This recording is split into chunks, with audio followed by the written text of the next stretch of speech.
저희가 저번 주에는 첨간을 했었죠. 오늘은 이제 지지에 대한 형충해합을 할 건데, 이제 합에 대해서 설명을 드릴 건데, 합은 보통 제가 오늘 설명드릴 거는 이제 지지합.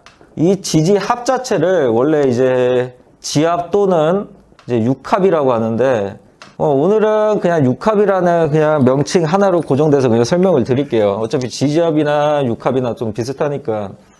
그리고 육합과 그 다음에 삼합과 방합, 그 다음에 반합까지 설명을 드릴 거다 보니까 외울 거야 뭐 처음 하신 아예 초학자분들 입장에서는 좀 외울 게 많아 보일 수는 있어요. 최대한 좀 간략하게 알려드릴게요. 일단 육합이 뭐가 있냐? 육합이 뭐가 있냐? 뭐 지지의 자축인묘진 사음이 신유술 해까지 아시죠? 이제 자축합, 그 다음에 인해합, 그 다음에 묘술합, 그 다음에 진유합, 그 다음에 사신합, 그 다음에 오미합, 요렇게 있어요. 육합이. 자축합, 인해합, 묘술합, 진유합, 사신합, 오미합 이렇게. 외우는 순서는 안 중요해요. 외우는 순서는. 근데 간혹 가다가 요런 분들이 있어요. 이렇게는 외웠는데 이제 명조 자체가 이렇게 있을 때, 가정을 했을 때 여기에 뭘로 쓸까? 사신으로 쓸까? 이렇게 사신이 있으면 순서가 사신이니까 이게 사신합은 되죠? 그죠? 알려드렸던 거는. 근데 원래 명리라는 팔자라는 거는 이제 금야실에 의거해서 생열, 월, 일. 이제 좀 우리는 한글을 이제 좌측에서 우측으로 쓰지만 한자는 우측에서 좌측으로 쓰는 경향이 있어요. 그죠? 그래서 이 사신합이 거꾸로 있든 아니면 반대로 있든 사신합은 그대로 똑같다라는 거예요. 방금 여기다가 이제 사신, 사화를 쓰고 신금을 썼죠. 여기에 이제 사화가 있고 이제 신금이 있어도 이것도 사신합이다라고 생각하시면 돼요. 대신에 이제 저번 주에도 이제 설명을 드렸지만 이 합이라는 개념 자체는 떨어져 있으면 안 돼요. 무조건 붙어 있어야 돼. 한 칸이라도 떨어져 있거나 이러면 안 돼요. 그래서 육합에 있어서는 요것만 자축, 인해, 묘술, 진유, 사신, 그 다음에 오미 이렇게. 이게 이제 잘 안 외워지시는 분들도 있을 거예요. 사실 그냥 이렇게 외우는 것보다 여러분들이 좀 외우기 쉽게 한 요 정도까지 사실 제 영상을 보시는 분들이면 이제 천간의 갑을병정 무기경신 인계, 그 다음에 지지의 자축인묘진 사오미 신유술 해까지는 다 아실 거예요. 그죠? 그래서 뭐냐, 이제 자 이렇게 쓰고 추, 그 다음에 인, 묘, 진, 그 다음에 사, 오 이렇게 있고 그냥 밑에 그대로 쓰면 돼요. 미 거꾸로 요 놈은 그냥 이렇게 내려 쓰고 요 놈부터 이렇게 쪼르륵 가가지고 미, 신, 유, 이제 술, 해까지 이렇게 그냥 이런 식으로 외워도 돼요. 그냥 원래 순서는 이제 자축, 인묘진, 사음이, 신유술, 해지만 그냥 자축 쓰고 자축 육합, 그 다음에 인 쓰고 묘, 진, 사, 오까지 딱 쓰고 그냥 반대로 붙여가지고 미, 신, 유, 술, 해까지 해서 인해합, 묘술합, 진유합, 사신합, 오미합.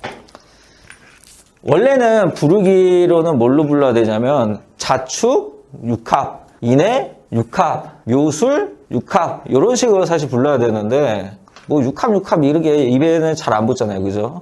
그래서 그냥 뭐 합으로만 자축합, 인해합, 뭐 오미합 막 그런 식으로. 그리고 이게 지지라는 게 이제 자축, 구글이나 네이버에 쳐보면 자축 이제 합이 돼서 화려할 경우에는 토가 된다고 설명이 되어 있어요. 이런 식으로. 근데 제가 저번 시간에도 잠깐 알려드렸지만 지지는 뭐라고? 천간은 비교적 합화 자체가 잘 되지. 화는 잘 돼요. 왜? 천간 자체는 순이란 기운. 근데 지지 자체는 자중에 임계, 축중에 개, 신, 기. 5만 복합체들이 천간의 순이라는 5만 복합체들이 들어있기 때문에 화를 하는 경우는 없어요. 아시겠죠? 화하는 경우는 그냥 합만 고려하시면 돼. 그래서 육합은 여기까지. 뭐 간단하죠. 근데 듣기에는 간단한데 외울 때는 이제 초학자분들은 좀 헷갈릴 수도 있어요. 그래서 그 점만 감안하시고, 그 다음에 이제 삼합과 방합을 설명드려야 되는데, 이제 삼합, 그 다음에 이제 방합, 이제 방이합이라고 하긴 하는데 그냥 방합으로 생각하시면 돼요. 그래서 얘네들이 이제 뭐 어느 정도 공부를 하시거나 아니면 조금 찾아보신 분들은 아시겠지만 뭐 인호술, 화국, 화음이 화국, 신유술, 금국 막 이런 식으로 설명이 되긴 하는데 일단은 목 기준하에 해, 묘, 미 이렇게 그 다음에 방합으로는 인, 묘, 진 여기까지. 그러면 얘네 이렇게 해묘미 삼합, 인묘진 방합. 해묘미는 목국, 인묘진은 목국. 얘네들이 막 목국이라 해서 막 목기로 바뀐다, 뭐 목으로 바뀐다. 사실 이것도 해당이 되긴 해요. 근데 여기서 이상하게 생각하는 분들이 있을 거예요. 잠깐. 왜? 내가 지지 자체는 화하지 않는다 했는데, 변화하지 않는다 했는데, 얘네들은 뭐 변한다라는 얘기를 하니까 뜬금없는 분들은 좀 있을 거예요. 근데 이 삼합과 방합 자체는 아무리 지지의 순이란 기운을 들고 있다고 할지언정, 목의 순이란 기운으로 두고 있기 때문에 얘네들이 결속력이 어마어마하게 세요. 그래서 어느 정도 계절이 받쳐주고 조건이 받쳐준다면 변화하는 경우는 있지만, 그것까지는 여러분들이 모르셔도 돼.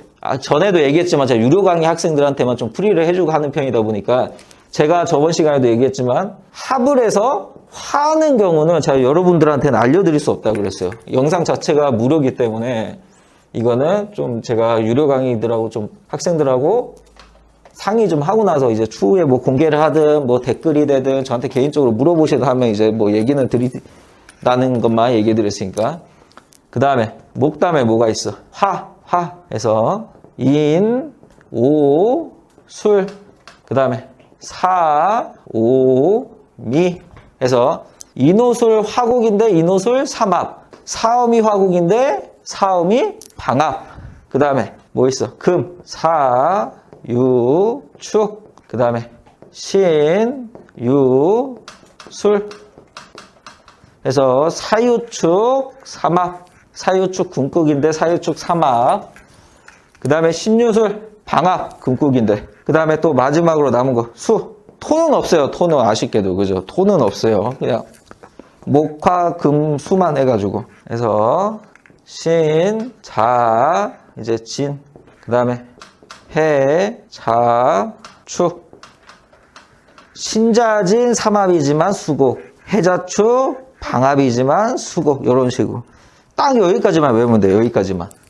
육합이랑 아까 했던 육합이랑 삼합과 방합.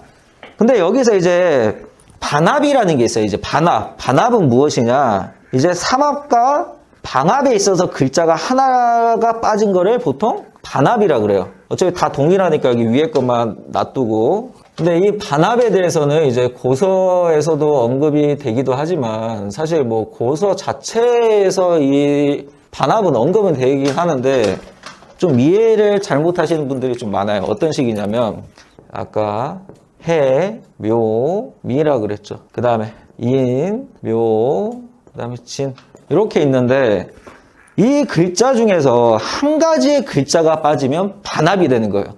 제가 굳이 지금은 목에 해당되는 것만 삼합과 방합을 적어놨지만 다른 것도 다 똑같아요. 뭐 화에 해당하든 금에 해당하든 수에 해당하든. 그냥 칠판이 너무 어지럽고 막 보기에 뭐 복잡하고 하니까 제가 그냥 간략하게만 이렇게 위에 것만 쓴 거니까. 해서 해에 묘가 있다, 미가 없고 이러면 반합, 반합. 그 다음에 묘, 미 이런 식으로 있어도 반합. 그 다음에 똑같아. 방합도 똑같아요.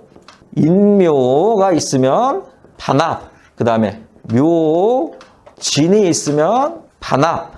똑같아. 요 놈이나 요 놈이나 똑같아. 반합으로 설명하는 거예요. 근데 이 반합에 있어가지고는 어찌 보면 가운데 글자, 이게 보통 흔히 뭐 여러분들이 이해가 안 되겠지만 왕지의 글자가 있어야지 된다라는, 왕지의 글자가 있어야 무조건 된다, 없으면 약하게 된다라고 설명하는 분들이 있는데 이거는 음양에 대해서 이해를 못해서 그래요. 음양에 대해서. 음양은 뭐야? 음양은 서로 변화를 꾀하며 새로운 변화를 만드는, 그러니까 순환하는 과정이죠. 순환하는 과정.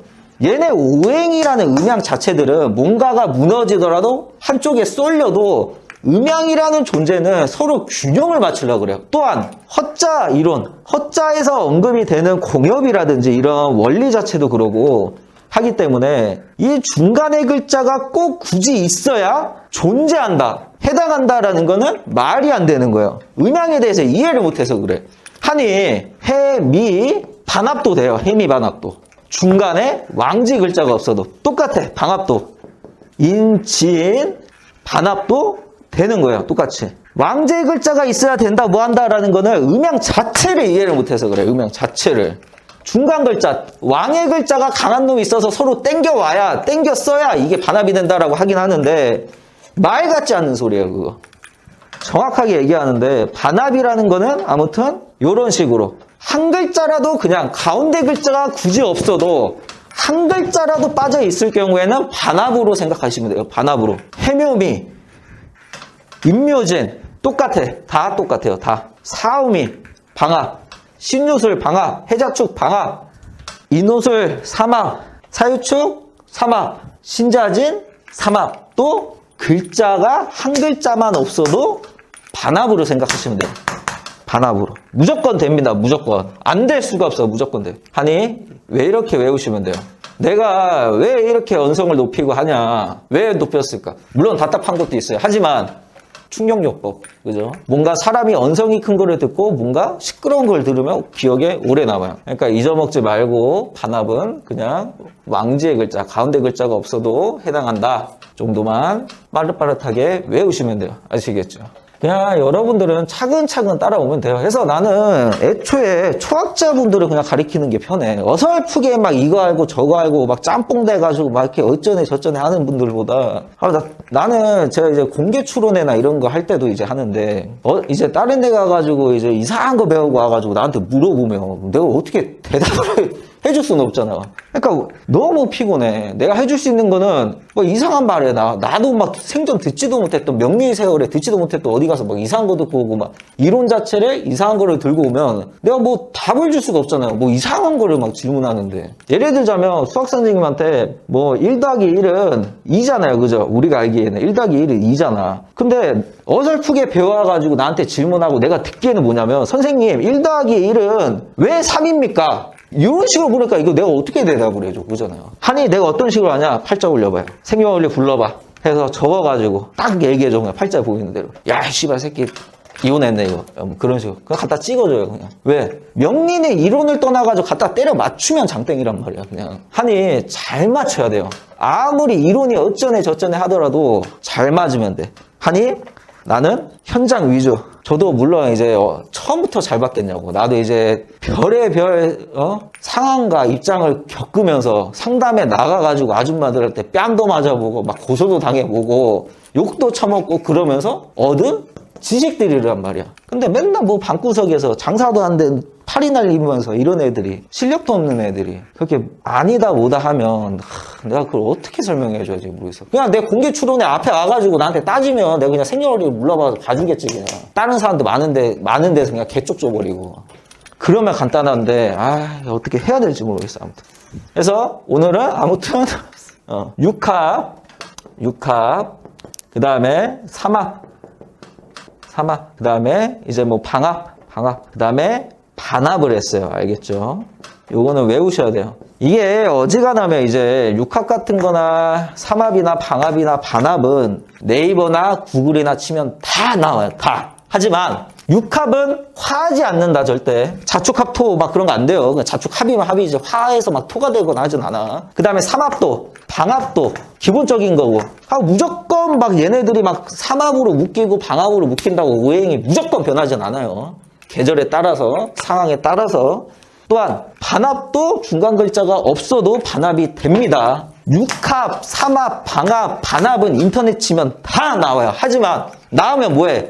어떻게 써먹고 어떻게 이해를 하고 어떻게 외워야 될지 모르니 그거를 내가 여러분들한테 알려드리는 거예요. 하니 알려드렸던 것만 이런 식으로 외우면 돼요. 알겠죠? 그래서 오늘은 뭐다? 이제 형충 회합에서 요 합이랑 회는 끝난 거예요. 아니 다음 주는 이제 충이랑 형까지만 설명을 드릴게요. 또한 방합이나 삼합이나 반합이나 육합이나 다 똑같은 합이잖아. 합은 떨어져 있으면 합 절대 안 돼요. 알겠죠? 절대 안 돼.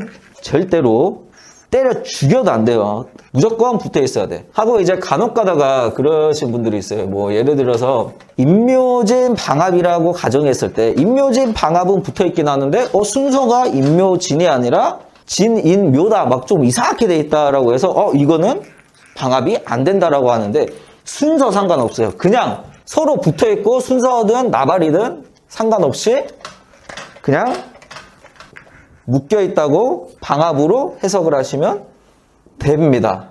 아시겠죠? 진, 인, 묘. 순서가 인, 묘, 진이 아니어도 이런 식으로 붙어 있으면 방합은 형성이 되는 거예요. 아시겠죠? 하고 무조건 붙어 있어야 돼요. 만약에 요 놈이 이제 뭐 예를 들어서 이제 한 칸이라도 떨어져 있다. 요러면 방합은 안 되는 거예요. 방합은. 알겠죠? 하지만 뭐야? 앞에 요 놈 두 개 묶여 있잖아. 아까 한 놈 없으면 내가 뭐라고 했죠? 반합. 이런 식으로. 근데 이거는 이제 나중에 알려드릴게요. 어차피. 그러니까 오늘은 그냥 외우라는 것만 외우시면 돼요. 아시겠죠?